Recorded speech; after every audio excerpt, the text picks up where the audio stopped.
भाई वक्त वर्त करे से मुक्ति हो तो अकाल पड़े क्यों मरते हैं। ओए परमात्मा कहते हैं धर्मदास, एक बार अकाल पड़ा था, सूखा पड़ गया और उसमें इतना बुरा हाल होकर के प्राणी मरे, किसी को कुछ आहार प्राप्त नहीं हुआ, पत्ते भी तोड़ कर खा लिए, बोदी बाढ़ थी कूट कूट कर वो भी खा ली और 15-15, 20-20 दिन, एक महीना कति निराहार रह करके प्राण त्यागे। उसमें सारे व्रत हो गए, मंगल का भी, सोमवार का भी, आठम का भी, छठ का भी, सातम का भी, त्रि एकादशी का भी। तो वो मर क्यों गए? वो तो पार होने चाहिए। जब इतने सारे व्रत हो गए उनके तो इकट्ठे, व्रत करे से मुक्ति हो तो अकाल पड़े क्यों मरते हैं। शिवलिंग पूजा या सालिग सेवा अनजाने में करते हैं। शिवलिंग पूजा और या सालिग सेवा अनजाने में करते हैं। चेतन हो के भूल रहे हुए पत्थर से नफराम भक्त में अर्ज करूं। कहते हैं बोले आदमी यदि व्रत करे तो मुक्ति हो, ये तो आप समझिए। और शिवलिंग पूजा, ये पत्थर की पूजा, सालिग की पूजा कति अनजानपने में बिना ज्ञान के करते हैं। क्या ये पत्थर तुम्हें लाभ देगा? पुण्यात्माओं, जैसे एक सेब की मूर्ति है, सेब के फल की मूर्ति यानी पत्थर या प्लास्टिक की हो, आम की हो, और वो मूर्ति बुरी नहीं, लेकिन वह मूर्ति आम का काम नहीं, आम का चित्र, आम की मूर्ति आम का काम नहीं कर सकती, आम के गुणों से युक्त नहीं।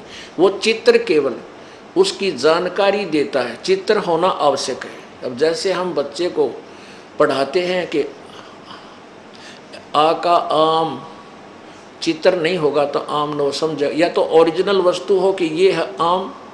जैसे हम बताएं कि ये पेन, तो चित्र इसका अवश्य होना चाहिए, या तो ये स्वयं हो या चित्र हो, तभी समझेंगे।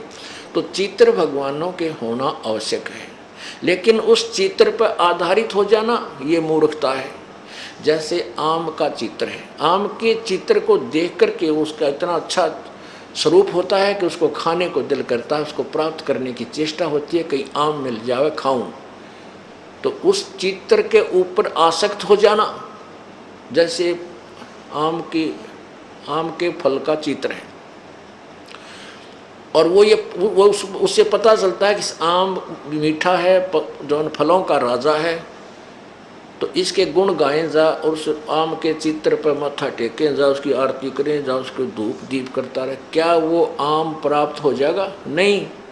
वो चित्र में जो आम है उसको ओरिजिनल को पता कर, वो कैसे विधि है, उसकी विधि न्यारी है उस चित्र वाले आम को प्राप्त करने की।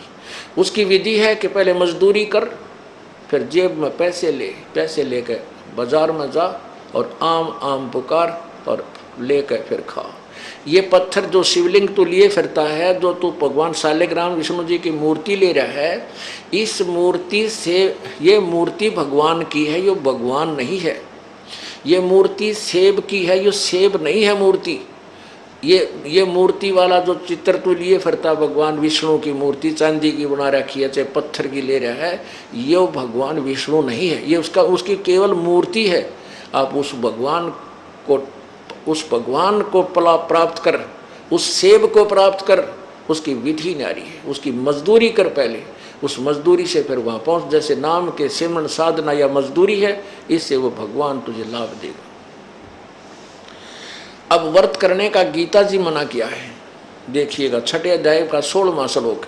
ये गीता ज्ञान कहता है, दाता कहता है अर्जुन, यह योग, ये देखिए श्रीमद् भगवत गीता 6 अध्याय का 16वां श्लोक, ये 6वां अध्याय और ये 16वां श्लोक।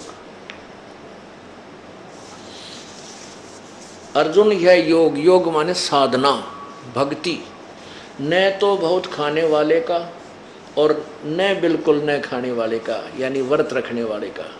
न तो बहुत खाने वाले का दड़ी पक्का खा ले और फिर तोड़े जांगड़ाई आए जमाई, वो कैसे भक्ति करेगा? अल्पाहार करे, यानी खाने योग्य खावे, घना नहीं खावे। और बिल्कुल ना खाने वाले का, जो बिल्कुल नहीं खाता, वो व्रत रखता है। और न बहुत सहन करने वाले का, यानी सोने वाले का, और न सदा जागने वाले का ही सिद्ध होता है। यानी न तो घना खावे ज़्यादा खाने से भी आलस बनता है, और ना बिल्कुल ना खाता उसके वैसे पसीने आए रहे। आप एक दिन रोटी छोड़ कर देखो क्या हाल होगा आपका।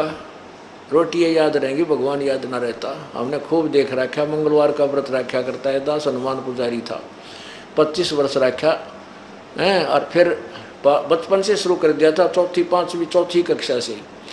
बालक थे, बचपन में भूख वैसे ही नहीं मुश्किल से सहन होती है, तो 12 बजे पाछे बताई थी 12 बजे के बाद खाना खा सकते हो, तो 12 बजने मुश्किल हो जाते, वो नो देखे जाते 12 कब से बजे होंगे, सूर्य इधर आ ले, जब घड़ी भी ना थी सी, तो वो रोटी याद रहा करती, हनुमान ना याद रहा करता। हनुमान जी ने सांझ नहीं याद आया करता, जब वो उसका 40 का टाइम होया करता, या प्रसाद बांटा करते 100 रुपये की बूंदी, और उस समय कल्याण समझते थे।